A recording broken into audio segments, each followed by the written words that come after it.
Oi, no Show Business de hoje nós teremos Renato Meirelles, do Instituto Locomotiva, um instituto diferenciado sobre pesquisas no Brasil.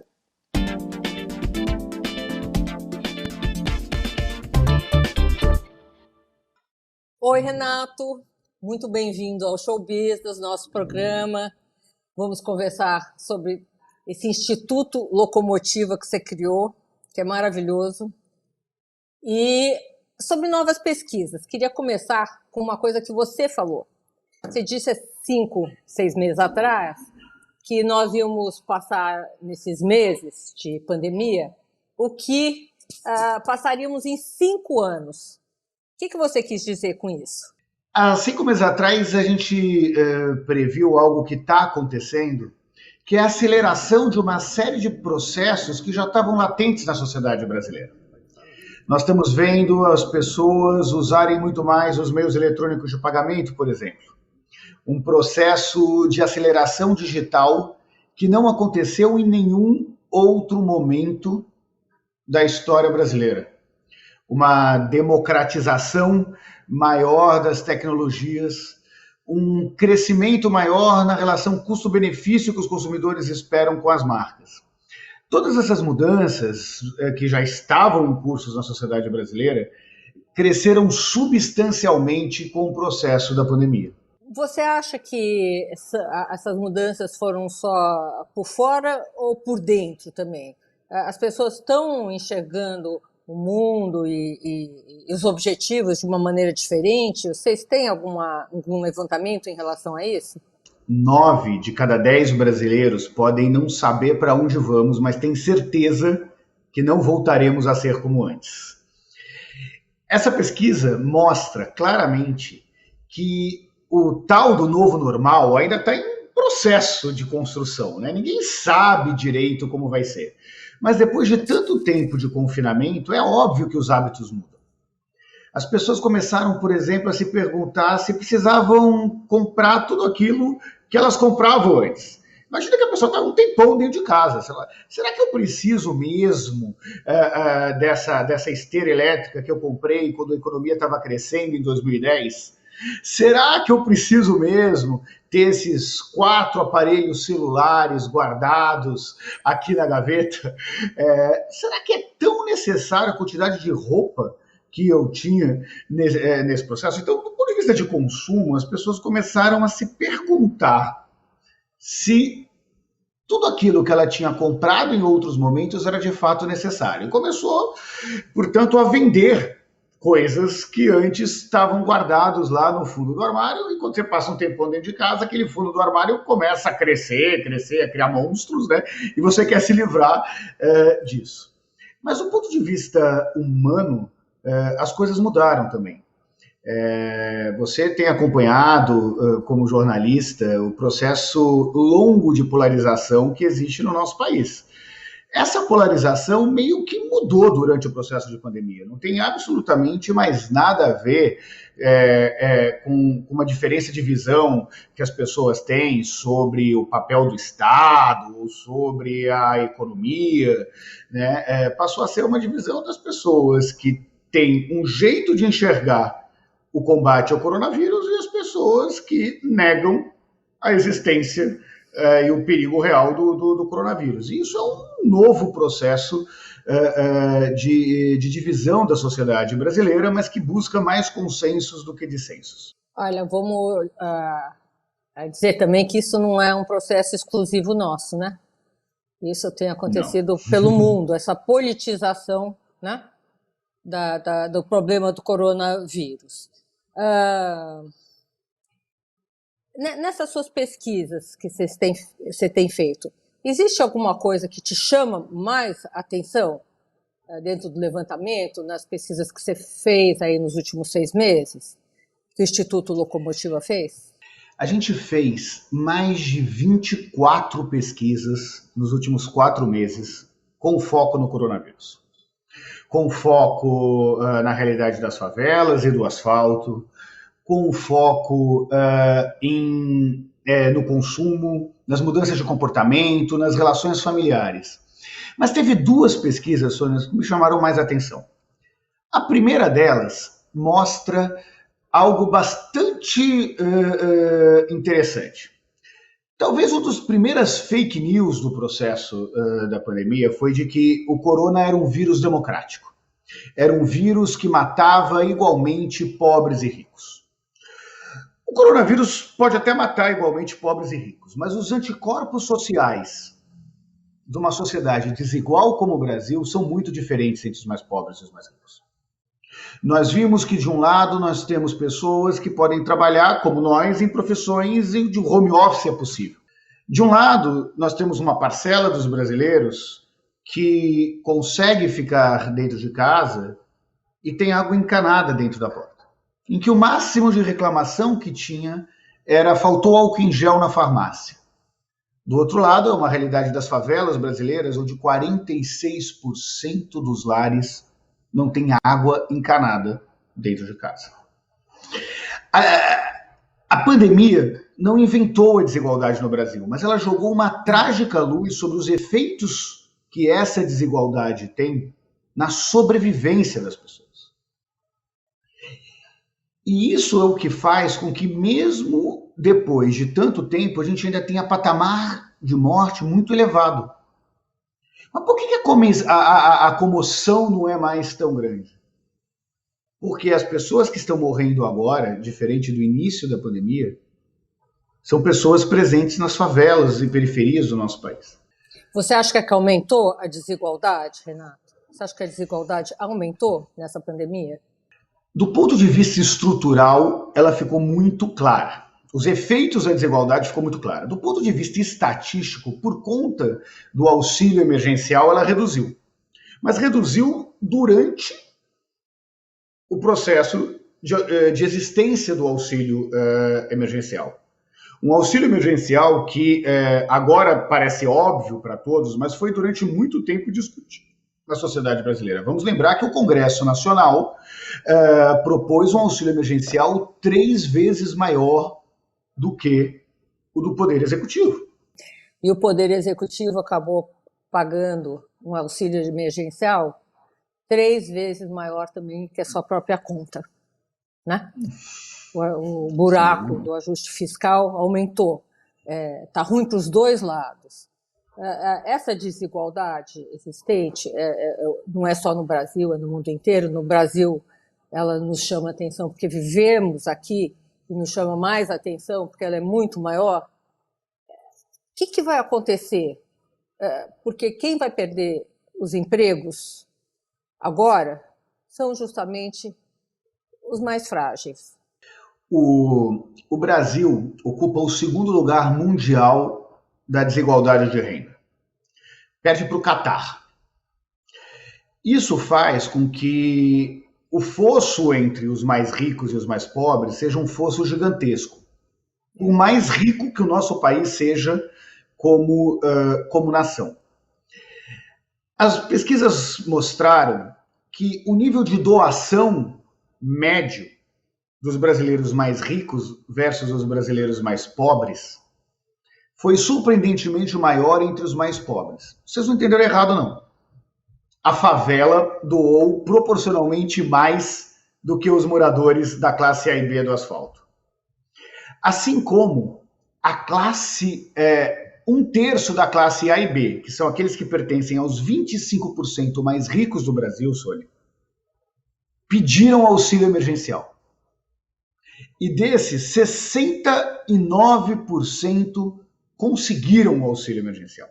Um número proporcionalmente maior do que a classe D e E, que são aqueles que, por lei, teriam direito a esse auxílio. Então, como você analisa isso? A sensação que apareceu, seja com os dados qualitativos quanto com os dados quantitativos da nossa pesquisa, é que para boa parte da classe A e B, que, como o restante do Brasil, também sofre com a crise econômica que se prolonga de 2013 para cá, tinha uma sensação de que eu já pago tanto imposto mesmo, chegou a hora de eu ganhar alguma coisa do Estado. As pessoas não tinham a sensação de que estavam fazendo algo errado. essa foi a nova versão do jeitinho brasileiro. E que não entendeu que, na prática, num momento de crise, o Estado precisa oferecer o melhor para quem mais precisa. Ainda mais um país com recursos escassos do ponto de vista de arrecadação como o nosso. Isso é muito triste, né? Muito triste você desenhar um quadro desse. Você acha que esse tipo de coisa aconteceu no Brasil por falta de uma educação melhor, de uma falta de um sentido de comunidade, do cidadão se sentir cidadão? Isso é reflexo dessas três coisas? O processo de polarização que o nosso país viveu nos últimos anos criou uma sensação de vamos cada um por si, em especial da parcela mais rica da sociedade brasileira. Depois de tantas denúncias de corrupção, de tantos casos de desvio de dinheiro público, acabou se criando um distanciamento do cidadão com o Estado, como se fossem coisas muito separadas para eles. Distintas para eles. Na periferia, por outro lado, nós encontramos o que a gente chama de senso de comunidade, ou uma lógica da reciprocidade, onde todo mundo ajuda todo mundo, porque num cenário em que você não podia contar com o Estado, em que você não podia contar com as empresas, a pessoa contava com o seu vizinho. Uma das frases que apareceu muito nas nossas pesquisas foi, olha, se o seu vizinho tem comida, ninguém passa fome. Que é talvez a representação absoluta do que é esse senso comunitário das periferias. Então, enquanto que a elite passou a procurar soluções mais individuais, a periferia passou cada vez mais a contar com a única coisa que eles sempre puderam contar, que é o apoio dos vizinhos. Isso fez com que a solidariedade da periferia crescesse e que o nível de doação das favelas fosse maior do que o dos moradores do asfalto. Por outro lado, nós vimos parte dessa classe A e B procurando tirar alguma vantagem de tudo isso.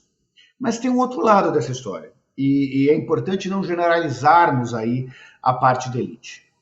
Eu não lembro na história desse país, não sei se você lembra, um movimento tão grande liderado por grandes empresários, como nós tivemos durante o processo de pandemia. Várias fundações de grandes empresas, várias famílias donas de grandes empresas e de grandes bancos se mobilizaram como nunca para conseguir garantir uma distribuição de cestas básicas, de vale alimentação, de remédios, de respiradores. Nós ajudamos e participamos com várias dessas empresas que conseguiram ter um movimento da sociedade civil que não pode ser questionado. Ao que você atribui essa mudança? O que eu pude observar, lidando, diria, diariamente, com boa parte do PIB nacional que estava procurando, que nos procuravam para entender onde que deveria ser prioridade do seu investimento social, dos seus recursos, foi o entendimento de que a sociedade brasileira como um todo socializa as oportunidades ou ela corre o risco de pagar um alto preço pela desigualdade do nosso país. Então nós tivemos, de um lado, uma mobilização a partir de uma situação de tragédia social do nosso país. E isso é o lado nobre das doações. O outro lado é que ou acontecia isso, ou teríamos de verdade um processo de convulsão social no nosso país. Eu falo sem medo de errar que se não fosse a junção da iniciativa privada no momento zero da pandemia, nós teríamos um processo de convulsão social no nosso país. Nós teríamos saques sendo realizados. Porque antes do auxílio emergencial chegar na sociedade, quem estava lá eram as ONGs com as doações da iniciativa privada. qual vai ser o novo papel do Estado? Eu acredito que está cada vez mais óbvio que a grande maioria da população não está nem aí se o Estado é grande ou se o Estado é pequeno. As pessoas querem um Estado que funcione. E que não aconteça o que aconteceu nessa pandemia, que foram esses saques todos em relação aos recursos de saúde, né? Infelizmente, muita gente ligado ao antigo jeito de se fazer política quis enxergar a pandemia como uma oportunidade para pegar recursos públicos, para vender respirador que não ia ser entregue, para fazer hospital que não precisava, para superfaturar obras de licitação. A vantagem é que todos nós estamos sendo implacáveis em cobrar essas autoridades e esses empresários que não souberam entender a gravidade da pandemia. Não cabe mais no século XXI qualquer tipo de vantagem que custe vidas humanas. Nós podemos agradecer essa transparência aos meios digitais, a uma busca maior. Enfim, hoje alguém que tem um celular, e existem hoje 2 celulares por pessoa no Brasil, na contabilidade, nos levantamentos das associações, você consegue buscar uma transparência e que você possa mostrar sua indignação do que está acontecendo. Como é que isso contribuiu nesse sentido? Se não fosse isso, a coisa seria pior? O empoderamento da tecnologia faz, sem dúvida nenhuma, com que o cidadão fique mais empoderado. Ele consegue filmar um vídeo de um abuso policial ou de uma cena de um hospital que está fechado ou que não entregou algo que tenha sido prometido pela população. As redes sociais conseguem dar voz a essa parcela da sociedade brasileira. Mas também, muitas vezes, deixa o cidadão preso a algoritmos, onde você consegue falar mais para pessoas que pensam parecido com você e que acaba reproduzindo fake news. Então, para mim, tão importante quanto a democratização tecnológica nesse processo de apuração é o fato de ainda termos no Brasil uma imprensa livre. Nunca, como no momento da pandemia, foi tão necessário uma imprensa livre e independente. Nunca, como no momento da pandemia, foi tão importante se dar luz às histórias dessas pessoas que estão perdendo a vida durante a pandemia. O senso de gravidade do que está acontecendo, que é a maior tragédia da história do nosso país e do mundo recente, só é possível de ser narrada por conta de termos uma imprensa livre. Renato, eu vou te interromper um minutinho, tá? A gente volta já já.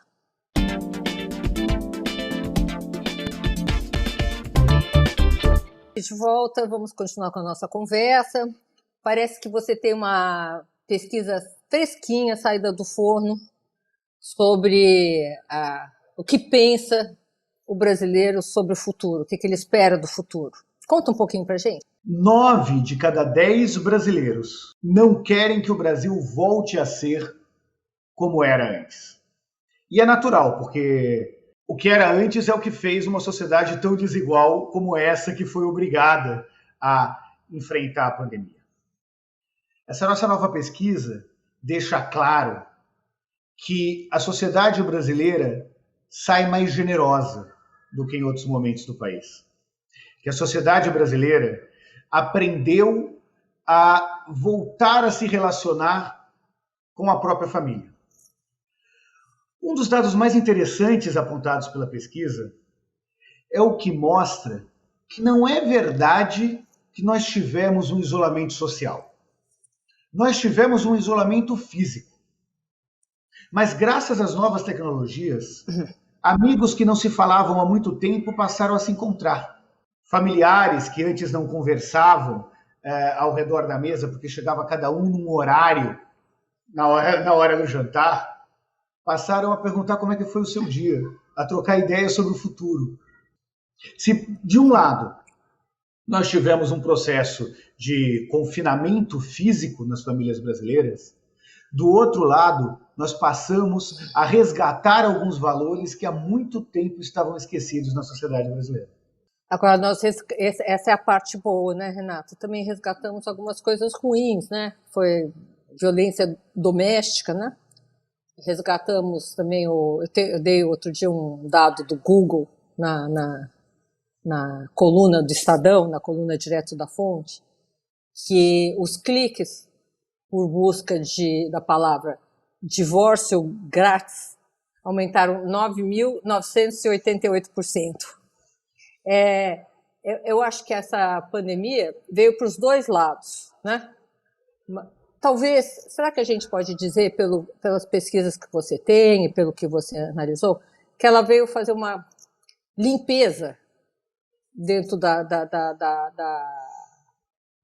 dentro das próprias pessoas, né? Elas tiveram que se deparar com elas mesmas, se deparar com os rumos que elas tomaram,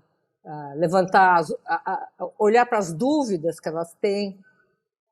Isso pode ser uma coisa do que a gente vai chamar de um novo normal, ou na hora que as coisas se estabilizarem, todo mundo volta à mesmice de sempre? Sônia, o que as nossas pesquisas têm mostrado é que está tendo um grande freio de arrumação civilizatório. O que eu estou querendo dizer com isso? As coisas estão mais transparentes. Quando você passa muito tempo tendo que lidar com você mesmo e com aquelas pessoas que convivem com você dentro da sua casa, as máscaras todas caem. E isso tem efeitos positivos e efeitos negativos. Tem efeitos no aumento da violência. Cai ou grudam. É basicamente isso. É na crise que a gente descobre quem é quem, né? A gente sabe disso. Todo mundo já ouviu falar que é quando a coisa aperta que a gente sabe com quem que a gente pode contar, quem tem identidade ou não tem identidade com um determinado pensamento ou um determinado estilo de vida. A pandemia trouxe esse movimento. Muitos casais estão se separando, sim. Tivemos, infelizmente, aumento da violência doméstica que já existia na sociedade brasileira. E nós tivemos casais que voltaram a se apaixonar. Exatamente. Esse excesso de convivência leva também a um processo de autoanálise muito grande das pessoas. Quando você não consegue fugir de você mesmo, você é obrigado a encarar os seus demônios. E ao encarar os seus demônios, eles aparecem. Podem ser maiores, podem ser menores, mas você não consegue mais se esconder deles, como esconder eles de ninguém, ainda mais de quem convive com você. Renato, você faz pesquisa há muitos e muitos anos, né? O Locomotiva pode ser mais recente, mas você, acho que desde criancinha devia fazer pesquisa, 5 anos já fazia um levantamento do que acontecia na família. Qual o nível de confiabilidade, quando você faz pesquisa, de que aquele entrevistado está realmente dizendo o que acha a coisa correta ou está simplesmente inventando alguma coisa para parecer melhor? Sônia, isso é difícil, né? Não, a sua pergunta é uma das mais importantes para entender como se dará o processo de pesquisa no século XXI. Pode parecer estranho isso sair da boca do presidente do Instituto de Pesquisa. Mas eu não sei se as pessoas sabem, mas elas mentem. Elas mentem querendo mentir. Elas mentem sem perceber que estão se enganando. E muitas vezes elas mentem tendo certeza que estão falando a verdade.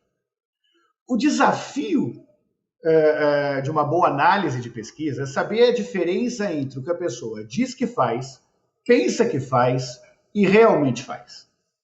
E nenhum método de pesquisa sozinho é capaz de entender esse movimento.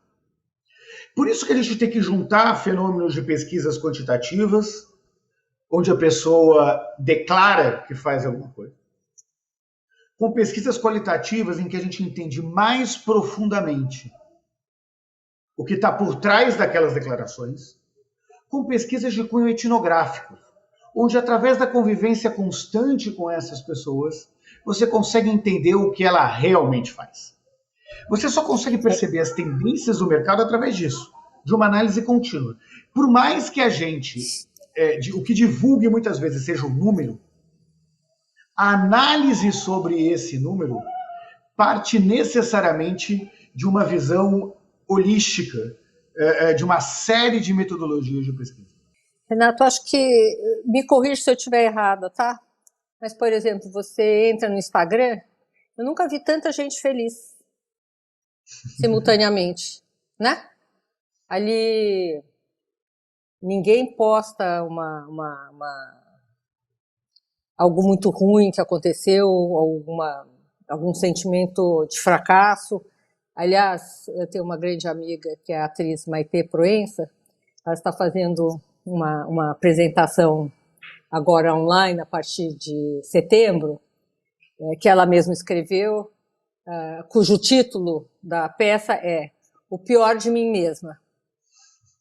Vamos ver o que vai sair. Porque as pessoas só mostram o lado bom, Isso em pesquisa foi uma coisa que eu sempre tive dúvida, porque às vezes a pessoa, para não parecer o lado ruim ou que está ruim, ela mente, né?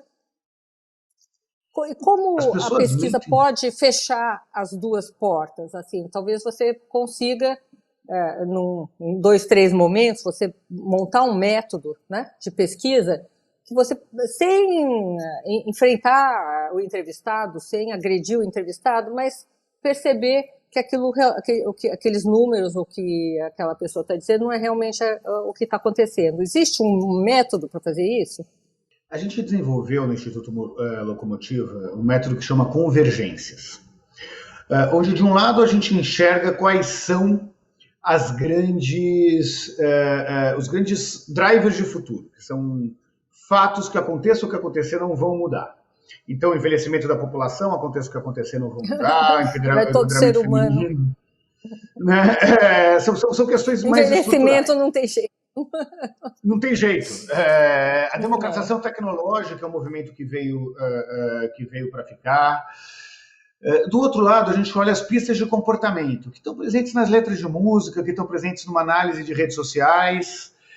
E, a partir disso, nós conseguimos juntar, usando metodologias declaratórias, onde nós perguntamos para as pessoas, metodologias etnográficas, onde nós observamos o comportamento dessas pessoas, e metodologias neurocientíficas, onde literalmente nós escaneamos o cérebro das pessoas.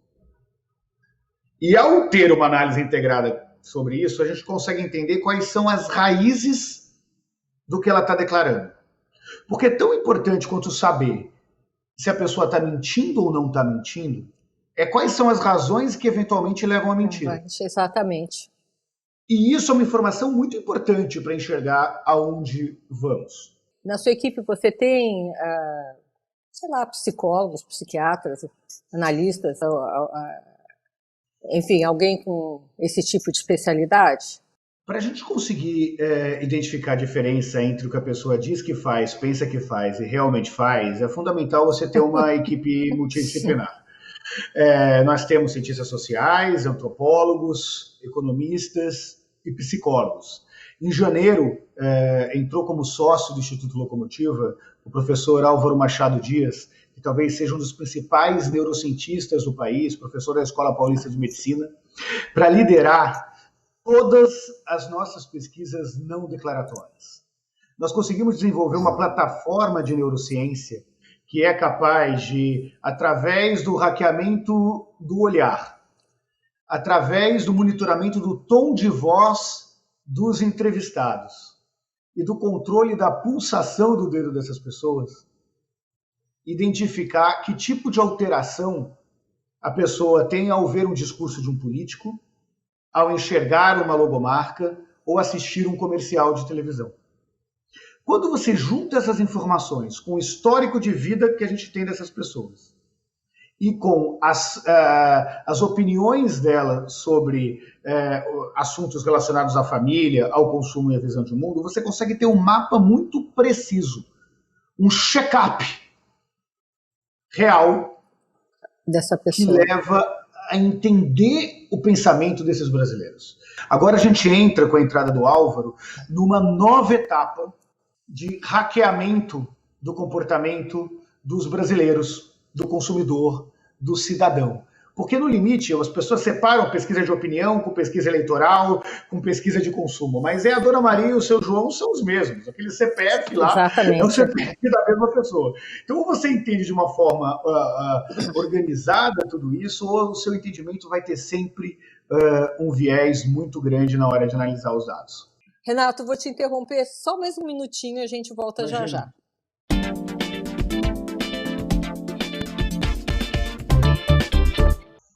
Renato, estamos de volta.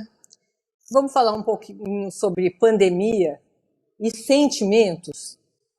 Você tem alguma pesquisa que levantou como é que as pessoas, de que maneira elas reagiram a essa pandemia? Qual foi a reação emocional? Olha, 2 dados que acabaram de sair do forno para o pessoal que está nos acompanhando. Os 2 maiores sentimentos que aconteceram na pandemia foram, de um lado, a angústia. 73% dos brasileiros falaram que se sentiram angustiados durante a pandemia. O segundo sentimento foi o aumento do senso de solidariedade. 63% dos brasileiros afirmam que a generosidade aumentou durante o processo de confinamento. É como se essa angústia, ao invés de fazer com que as pessoas quisessem se isolar do restante do mundo, fez na prática com que o senso de responsabilidade que elas têm com o restante da sociedade crescesse. As pessoas me perguntam muito se eu estou otimista ou pessimista com relação à pandemia. Não dá, depois de 110 mil mortos, de achar que a pandemia foi algo positivo. Mas também não dá para negar que depois da peste negra veio o iluminismo. E que, de alguma forma, toda tragédia serve no final para reorganizar a nação.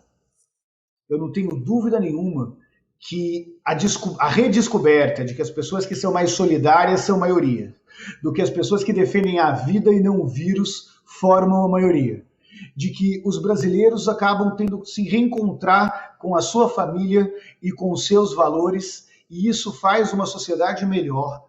É o que se pode dizer de legado positivo que nós tiramos de tudo isso. Eu não tenho números, mas eu concordo com você. Olhando um pouquinho mais para frente, tem muita gente que perdeu o emprego, né? A economia está se recuperando muito lentamente. O que as pesquisas te mostram em relação ao futuro econômico hoje aqui do Brasil? Existe as pessoas estão mais esperançosas?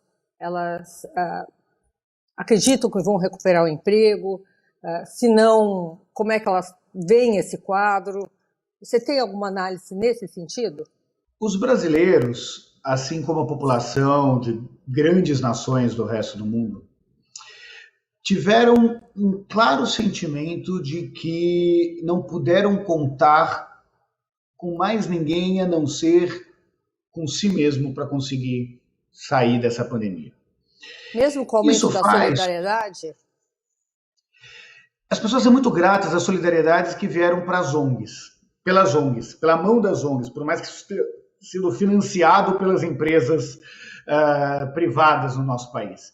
Mas a sensação é que no limite do aperto eu só posso contar comigo e com os meus, com as pessoas que são mais próximas. Na prática, isso faz com que a gente tenha na sociedade brasileira hoje um otimismo com relação ao futuro pessoal e um pessimismo com relação ao futuro do país.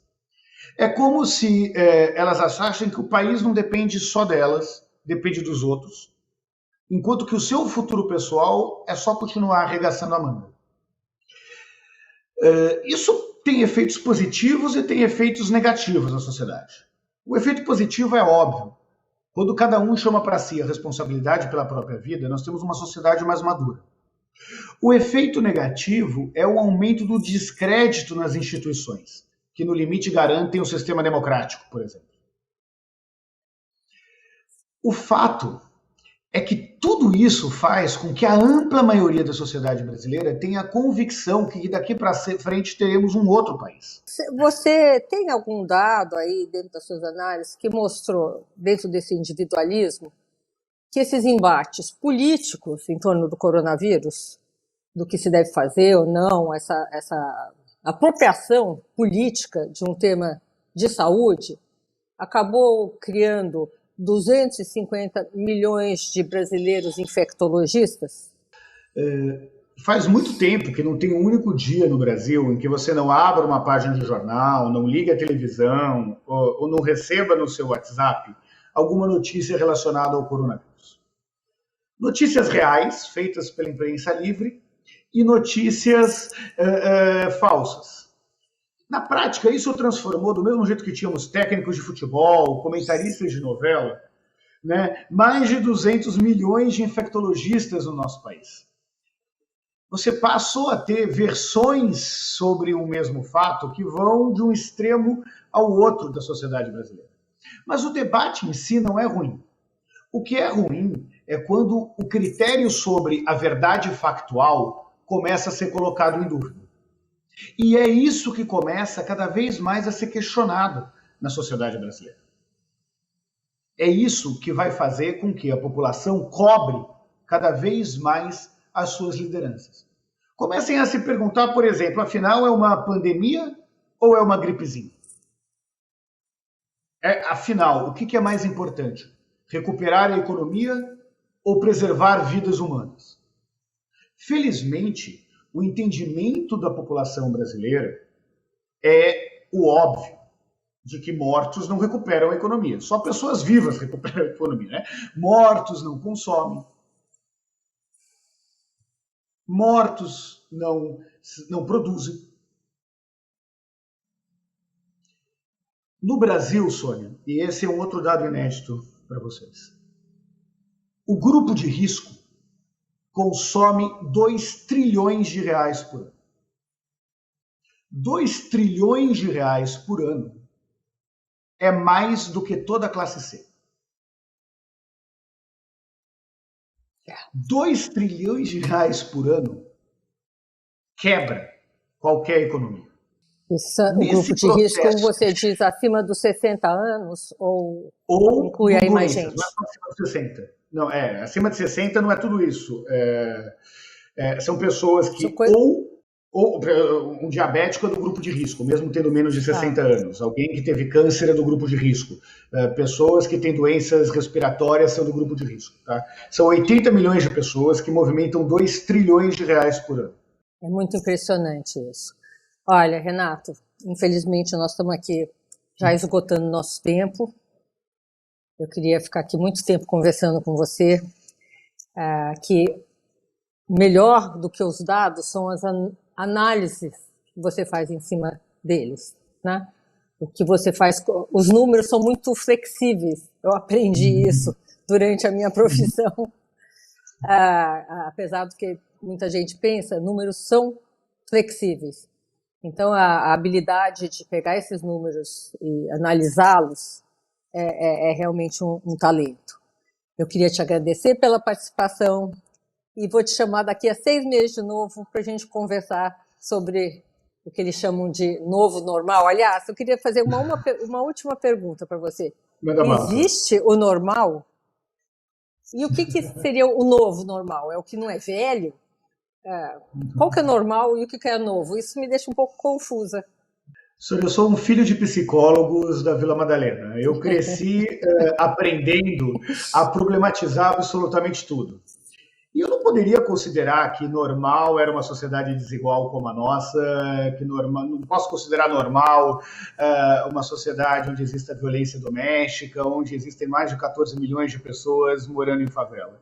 Então, se por acaso existir um novo normal sobre o que já era anormal, que esse novo seja um país mais solidário, um país mais inclusivo. E o nosso papel como analista da sociedade não é muito diferente de um médico, que pode enxergar nas pesquisas como um check-up, como um diagnóstico, mas o prognóstico sobre o que vai acontecer está diretamente vinculado à capacidade de ouvir e de analisar esses números olhando para frente. Foi um prazer estar aqui com você. Super obrigado pelo convite. Obrigada, namastê.